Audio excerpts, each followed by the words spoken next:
I salute you, America. There's many things that we don't know about our American history. And in the some 7.5 years that my wife and I have done investigation and done a lot of research, we have dug up a lot of things that Americans don't know about. And there's going to be some things that I'm going to share with you that I think you're going to find very surprising. And one of the things I'm going to share with you will be at the end, when in 1857 there was some congressmen that knew about a preacher in Nashville, Tennessee that had studied over and over the years. He had studied Daniel's 70 weeks. And they were so interested in his teaching that they invited him to come to Washington, D.C. to deliver that teaching on Washington's birthday. So I'm going to lead up to that, and that was 161 years ago. And the Luciferians have covered up, by design, that was their agenda and has been their agenda, to cover up America's truthful history. And so some of you never heard of what I'm going to be presenting here, but I'm going to lead up to what this preacher from Nashville, Tennessee, whose name was F.E. Pitts, delivered on that morning on February 22nd, 1857. But before I do that, we need to put things in perspective, and we need to visit the culture back then, which is very different than today. So right up front, I'm going to go with Daniel Webster. Daniel Webster, who was a Secretary of State for 3 different presidents, he was a senator, he was in the House of Representatives, he was a great orator. And he was asked to come to Plymouth Rock and give a speech on the bicentennial of the Pilgrims landing at Plymouth Rock. So in 1820, on December 22nd, probably the finality of all the festivities that went on for that great bicentennial, he stands there and he gives this great speech. And I have the words to the end of the speech, and it goes like this. Lastly, our ancestors established their system of government on morality and religious sentiment. Moral habits they believed could not be safely trusted on any other foundation than religious principles, nor any government be secure which is not supported by moral habits. Whatever makes men good Christians makes them good citizens. A cultivated mind was to act on uncultivated nature. And more than all, a government and a country were to commence with the very first foundations laid under the divine light of the Christian religion. Happy auspices of a happy fraternity. And who would wish that our country's existence had otherwise begun? Finally, let us not forget the religious character of our origin. Our fathers were brought hither by their veneration for the Christian religion. They journeyed by its light and they labored in its hope. And they sought to incorporate the elements of their society with the principles that they had learned from the Bible. And then they diffused its influence in all their institutions, civil, political, or literary. Let us cherish these sentiments and let us diffuse this influence more widely in full conviction that that is the happiest society which partakes into the highest degree of the mild and peaceful spirit of Christianity. That's how he ended the speech. When they gathered there, and even before this great festivity, there was a lot of talk about building a monument. And so they went after a gentleman by the name of Hammett Billings, who they asked him to put the piecework together, to draw it out on paper. It was originally going to be like 153 feet tall, this monument that they were going to put up above Plymouth Rock, but due to funds, they had to cut it in half. And this great monument, if you walk up on it, actually, the stone was taken from the state of Maine in Hollowell Quarry, and it was solid granite. Somehow they got it to this destination above Plymouth Rock, and they worked on it for a long, long time, and they completed it in 1888, and they dedicated it the following year on August 1st. It says in the front, if you walk up on it, it says National Monument to the forefathers erected by a grateful people in remembrance of their labor, sacrifices, and sufferings for the cause, I want you to get this, of civil and religious liberty. And this is what the monument looks like. And there actually was a movie that came out years back. Kirk Cameron had a documentary called Monumental. If you haven't seen it, I'd recommend that you go see it. What this has turned out and what this is this is in memory of the Pilgrims, our forefathers, but what it is, it's a story. If we lose our liberty in America, the story that when you go around this monument, when you go around counterclockwise, it's a story on how to get the liberty back in America. So this is really a big deal, and actually I am going to tell you that from all the study that I've done on this monument, this is truly the Statue of Liberty in America. This tells you how to get liberty back. The one in New York Harbor, I'll let you do your research. This is the Statue of Liberty. No one until that movie really knew about this monument. So moving on, civil and religious liberty is what the Pilgrims brought over from England.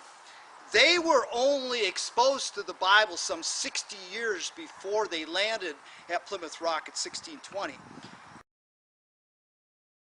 And William Bradford was only exposed to it for some 12 years, who was the leader in developing and signing the Mayflower Compact, putting the two paragraphs together. And so this was all fresh and new. So civil and religious liberty is a big deal. I'm going to give you a couple quotes. James Madison was our fourth president. He said it this way: we've staked the whole future of American civilization not on the power of the government, far from it. We stake the future of all our political institutions on the capacity of mankind for self-government, on the capacity of each and all of us to govern ourselves, to control ourselves, to sustain ourselves according to the Ten Commandments of God. And Edmund Burke, 1729 to 1797, a great orator for Great Britain, had many great quotes, and he said, what is liberty without wisdom and without virtue? Well, he said it is the greatest of all possible evils. There is folly, vice, and madness without restraint. And he said, men are qualified for civil liberty in exact proportion to their disposition to put moral chains upon their appetites. And I have one more quote, and this one here, when I first came across it, when James Madison was president, he appointed a young man who was 32 years old. He's the youngest justice in the Supreme Court ever. This would have been in 1811. He swore in February 5th, 1812. His name was Joseph Story. He said this. He said, there's not a truth to be gathered in history more certain or more momentous than this, that civil liberty cannot long be separated from religious liberty without danger and ultimately without destruction to both. For where there is religious liberty, it will sooner or later, first and last, bring in and establish political liberty. So that's the foundation of America's government, civil liberty, to bring Christian liberty out into civil government. We have to have that first in order to experience civil liberty. And that's what's missing today. I'm going to go forward to 1831, and I'm going to a fellow by the name of Lyman Beecher. Lyman Beecher was a great preacher. He had 5 sons. He had a couple daughters, and he told them, he said, I care what you do, but what I really care about is I want you to make a difference in society. And he was responsible for writing a periodical in a paper, The Spirit of the Pilgrims. And he said this, he said, the government of God is the only government which will hold society against depravity within and temptation without. And this it must do by the force of its own laws written upon the heart. And this is that unity of the Spirit and that bond of peace which can alone perpetuate national purity and tranquility. that law of universal and impartial love by which alone nations can be kept back from ruin. There is no safety in republics, but in self-government, influenced by a holy heart, swayed by the government of God. So civil and religious liberty is about self-government, controlling ourselves, governing ourselves, according to the Ten Commandments of God. When we move fast forward, that was 1831. If we go into 1854, the abolitionists were fighting against the slave trade. They did Underground Railroad, Harriet Tubman. There was a lot of, there was John Brown. John Brown and his family, they did everything they could. They kind of took the law in their own hands. He was looked at as a hero, and to other people he was looked at as an idiot, a fool. So tempers were flaring up, and the water was boiling, and it was getting seemingly worse and worse and worse. And all of a sudden, 1854, the House of Representatives wanted to know what is religion? What's the establishment of religion? So they formed a committee, and the head of the committee was Mr. Meacham.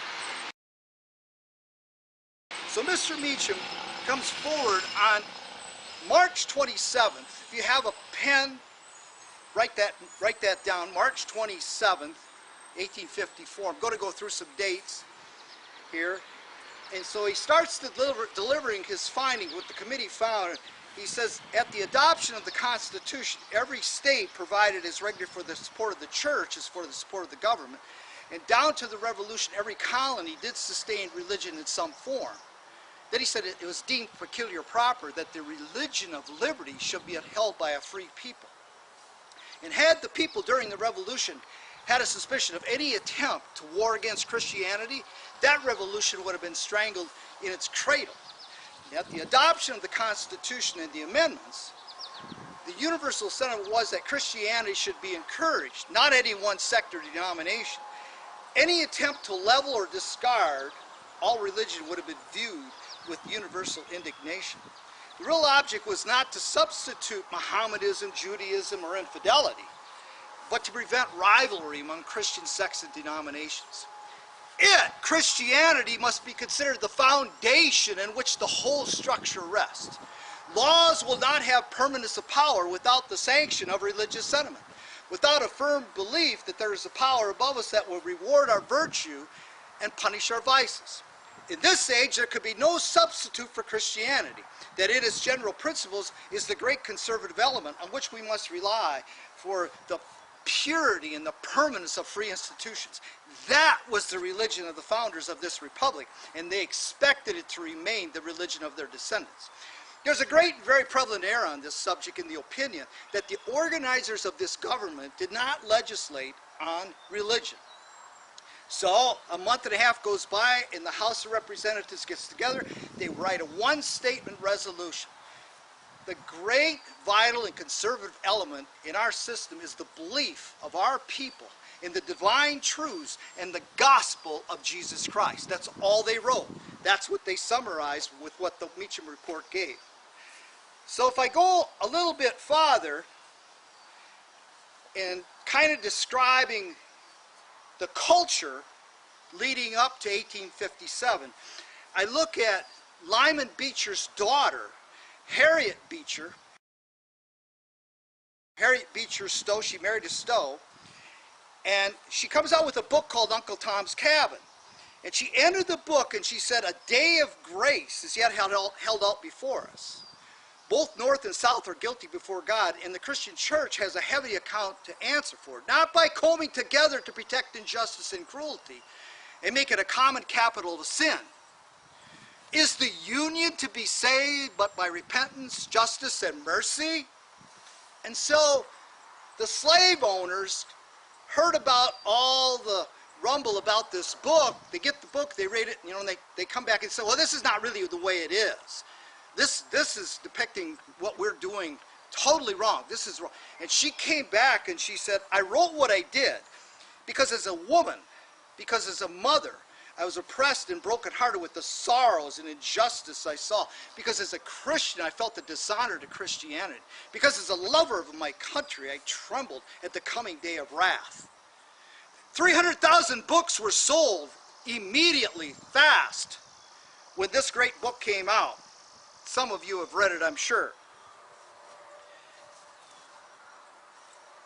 If we go now forward, approaching 1857, let me tell you that in 1636, some 16 years after the Pilgrims landed, a university sprung up which was eventually called Harvard University. So the likes of John Adams, many of the founding fathers. John Adams was 15 years old. He knew Latin, he knew Hebrew, he knew the English language.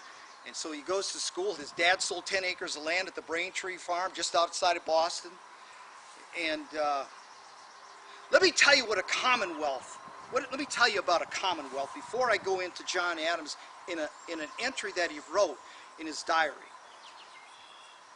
If we look at God's law is right reasoning. Well, it's God's right reasoning. It's not our reasoning. God's law is his right reasoning. And if we understand his right reasoning, if we understand God's law, why did he give us this law? We understand all of this, his reasoning, then we have his wisdom. It's not earthly wisdom. There's two different kinds of wisdom. There's earthly and there's heavenly wisdom. So if we understand God's law, then we have his. Now if we use his wisdom, if we use his law in public affairs is a republic. That's what the Latin definition is of a republic. Public affairs, if we use the law in public affairs, that is called true justice. And if a group or a community wants to govern their affairs and they want to live according to God's law, according to the Holy Scriptures, they become a true commonwealth. So if they come alongside of Jesus, they come alongside of his laws and his principles, and they live by the golden rule, they put him first in everything, they become his commonwealth. Let me tell you what happened here on Washington's birthday. Now, Adams was born some 3 years after Washington. Washington was born February 22nd, 1732. And Adams was born on October 30th, 1735. And so when he was 20 years old, he had 5 years in with Harvard, he turned out to be a lawyer. He started off being a preacher. His dad wanted him to be a preacher. Then he was a teacher for a short time, but he found his niche. He saw that he really liked, he felt comfortable by being a lawyer. So at age 20, he says this, he writes this in his diary, and listen very closely, this man was a visionary. And if it wouldn't have been for John Adams, I don't know who God would have picked to choose Jefferson to write the Declaration of Independence. But here's what he wrote. He said, suppose a nation in some distant region would take the Bible for their only law book, and every member would regulate his conduct according to the precepts there exhibited. And every member would be obliged in conscience to temperance, to frugality, to industry, to justice and kindness and charity towards his fellow men, to piety, love, and reverence to Almighty God. In this commonwealth, no man would impair his health by gluttony, drunkenness, or lust. And no man would sacrifice his most valuable time to cards or any other mean, trifling and mean amusement. And no man would steal or lie or any way defraud his neighbor, but would live in peace and goodwill with all men. And no man would blaspheme his maker or profane his worship. But a rational and manly, a sincere and unaffected piety would reign in all hearts. what a utopia, what a paradise would this region be. Exactly 101 years later, on the exact day, Fountain Elliott Pitts, who made his way from Nashville, Tennessee, some 567 miles. This is 1857, mind you, in order to give a teaching to some congressmen in the nation's capital. His text probably had to do, of course, with Daniel. Daniel 2:44, 2:45, and in the days of these kings shall the God of heaven set up a kingdom which shall never be destroyed, and the kingdom shall not be left for other people, but it shall break in pieces and consume all these kingdoms, and it shall stand forever. For as much as thou sawest that the stone was cut out of a mountain without hands, and that it brake in pieces the iron, the brass, the clay, and the silver, and the gold. The great God hath made known to the king what shall come to pass hereafter, and that the dream is certain in interpretation sure. Then there's another scripture in Daniel. It's in the 12th chapter, starting at the 5th verse, 5 through 7. And I, Daniel, looked, and I saw, and I looked, and there was two others. One on this side of the bank of the river, and one on the other side of the bank of the river. And the one said to the man clothed in linen, who was upon the waters of the river, how long shall it be to the end of these wonders? And I heard the man who was clothed in linen, when he lifted up his right hand, and he lifted up his left hand toward heaven, and he swore by him that liveth forever, that it shall be for a time, times and a half, and when he shall have accomplished to scatter the power of the holy people, all these things shall be finished. Now let me set the tone here. What I'm about to share with you came from a newspaper. Let me explain. When Pitt started his speech in the morning of February 22nd, the people were oohing and ahhing. They said more people have to be here because there was sparsity in the nation's capital that morning. So they asked Pitts if he would come back and give that teaching in the afternoon of February 22nd. He agreed. So they set the time at 3 o'clock in the afternoon. So the people went out and went to as many people as they could get, and at 3 o'clock, Pitt stands there in the podium, and there's standing room only. And in the crowd is a newspaper reporter from the National Intelligencer. The National Intelligencer was the predominant newspaper in that region. And so this newspaper reporter gets his pen out and he starts to write because he's going to observe this great teaching by Pitts. Why would I be interested in this National Intelligencer newspaper reporter? Because what he put in the newspaper, which you could read on February 27th, found its way as the foreword to a book that was released 2 years after the happening of this afternoon on February 22nd, 1857. So I read more. Not only did I read the foreword, not only did I read what was in the National Intelligencer, but I found out that mathematicians, scientists, theologians, they checked out Pitts's math. They checked it out. They couldn't find any error. It was truly, with everything that went on, it was truly a demonstration. A demonstration that nobody could find any error in. That's why I did what I did. What did I do? I memorized the meat of the entry by this National Intelligencer newspaper reporter. And this is what, if you would have sat down with your coffee on February 24th, 1857, this is what you would have read. For God had repeated the announcement to Daniel the prophet, that the words were closed up, and the vision was sealed to the time of the end. That this was not the end of the world was evident. For in the time of the end, many should run to and fro, and knowledge be increased. That then the wise should understand, but especially the theater of these wonders, or the land of their realization, should be unknown till God was prepared for their accomplishment.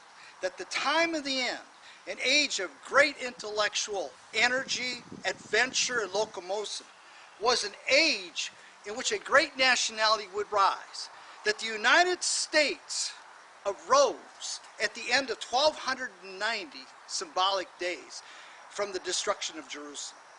That Daniel's 70 weeks, being equal to 603 years and 129 days of solar time, according to the eclipses of the sun, gave an infallible rule to determine symbolic time. So that if 70 symbolic weeks equals 603 years and 129 days, 1290 days reach from the burning of the temple on the 189th day of the year 68 AD to the 4th of July, 1776. And that, making the starting point at the occasion of daily sacrifices, which happened at sunrise according to astronomy, at 3 minutes past 5 o'clock a.m., the 1290 days run out at 2:45 p.m. on the 4th of July, 1776. And from the best sources of information, the Declaration of Independence was proclaimed at that very hour on the glorious 4th. That the United States was the fifth government, represented the stone that was cut out of a mountain without hands. That the image of Nebuchadnezzar represented the successive kingdoms of Assyria, Medo-Persia, Macedonia, and Rome, and that the iron and clay in the feet and toes of the image symbolized the union of church and state under Constantine's June 19, 325 AD, and that the antagonism of the stone to the image, smiting it on the toes, on the feet, symbolized the genius of our great nation and its opposition to the union of church and state. That while the stone kingdom or government were not Christianity, the mountain out of which the stone was cut was Christianity, and the winged woman of the wilderness was an emblem of Christianity, that her man-child, to whom was given a rod to rule, was an emblem of our government, arising from a pure religion. That this man-child, being caught up in the heavens and the clouds, showed the providential protection that our wicked could not understand. Not only was the vision itself sealed, but the time or end of these wonders, an infant republic. That our nation answered the moral portrait, that the nationality which was to come was Israel restored. That God would constitute such a nationality out of a people who would acknowledge his Son, Jesus Christ, and that none of the Jews who from the beginning have denounced Christ.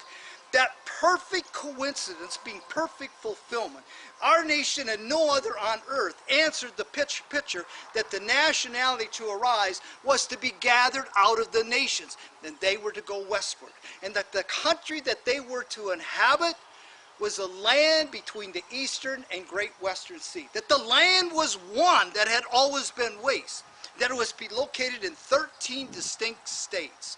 And these states should be bounded on the east by the eastern sea and on the west by the great western sea. And that the people gathered from these nations, they should build and dwell safely in unwalled villages and cities, having neither gates nor bars. A land of broad rivers and streams. A republic where the people should appoint unto themselves one head, and that the rulers and governors should be from among themselves. That the United States was the isles that should wait for God, and that the ships of Tarshish, or Old Spain, should be first to open immigration. That our country was the land shadowing with wings, which was beyond the rivers of Ethiopia, which from Judea, beyond the rivers of Nile, was the United States and no other country. That our great beginning was divinely protected, in that the predictions were precisely of a nationality that was to come. It was a nation born to God in a day. It was born on Independence Day. That the United States arose in the providence of God as the model political government, and the utter destruction of political and ecclesiastical despotism. I'm speaking of this day, the Declaration of Independence, July 4, 1776. He proved in this speech, they checked it out, they couldn't find any error, that this piece of paper invoked God 4 times. Jefferson invoked God once, but when Congress got together and made some changes, some 60 changes on this Declaration of Independence, they invoked God 3 more times. 3 more times. But this is the piece I want to talk about. This is the Constitution. There's a proverb that says, a word fitly spoken is like apples of gold and pitchers of silver. And Abraham Lincoln used that proverb, and he said that the Declaration of Independence is an ornament, and that the Constitution is the frame of silver that goes around the ornament. This Constitution was made for this. It wasn't the other way around. This is a covenant with Almighty God, and we're the only nation on earth that made a covenant with God. And that includes the 1948 Israel. We are the only nation that made a covenant with God. Oh, you could go back at biblical times when the Israelites made covenants with God, but in modern days, we are the only nation. This is our birthright. People overlook, and what I just gave you, a speech in 1857, to prove that this is God, a nation born to God in a day, born on Independence Day. This Constitution was put together some 11 years later. 11 years later in 1787, and it was ratified 2 years later. In 1861, this Constitution was shut up. It was pushed off to the side, and nobody knew about it. What am I saying? In 1854, on March 27th, when Meacham gave his report exactly 7 years to the exact day, in 1861 on March 27th, there was a call for Congress to do business. And it was established that they couldn't do business because they didn't have a quorum. The South had pulled out 7 years to the day. Okay?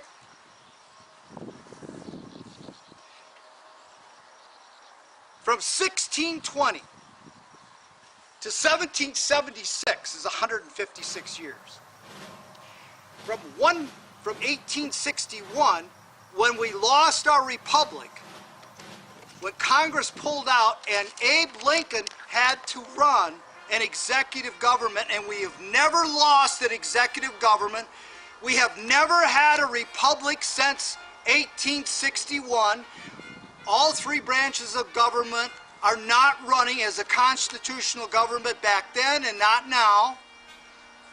If you go from 1861 to 2017, when a man took office and he gave his inaugural address in January, he said, "This day I am giving the government back to the people," gave us the indication that the republic is on its way and coming back. But before that happened, I want to tell you that in 2010, around the time of March 27th, March 26th, March 27th, all 50 states were at the post office putting packets in the mail so that it would arrive in unison to all 50 governments. They told the governments either run your state according to the Constitution or else step down. On the 23rd of September of the same year, 2010, a government, a republic, was put together. All three branches of government. Listen to me. It was re-inhabited. Re-inhabited. The story of the re-inhabitation is in this book. This is brought to you by the Republic for the United States of America. The Republic is back. Don't get it confused. I beg you. What's in Washington, D.C. and has been over a century is a democracy. The Founding Fathers hated democracy. Don't call a republic a democracy and a democracy a republic. They're not synonymous. A republic is a commonwealth. A republic is public affairs. A republic is a state in which the sovereign power is lodged in representatives elected by the people. That's why we get we the people. It's you have a voice in America with the republic. This was taken out of dormancy. This was in dormancy all these years. 85 years from 1776 to 1861, but from 1861 it was put in dormancy until 2010. And then a spontaneous act happened on November 14th and 15th at Ephraim, Utah, where the government came together and put together a declaration of sovereign intent. And some 11, 12 months later, they came out with a flag. All three branches worked on this flag, called Forever Glory. September 23rd, 2010, God put a billboard in the heavens. Everything lined up.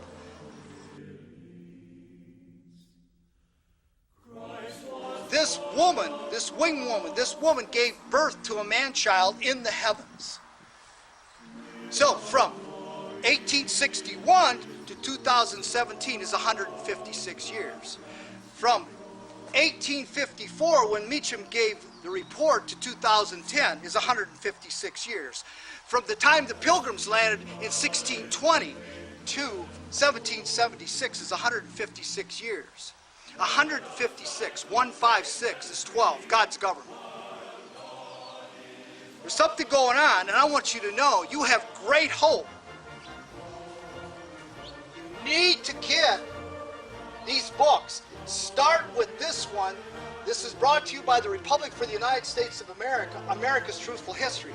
What I just went through with you is America's Truthful History. You didn't know about this great teaching on 1857 on February 22nd. You didn't know about that. And so I leave with you to get these books and understand that there's two branches of government on this land. There's the de facto government, which is the color of law, and then there's the de jure government. That's us. That's the Republic for the United States of America. That's us. That is lawful government, and that's what's coming to America. So long, America.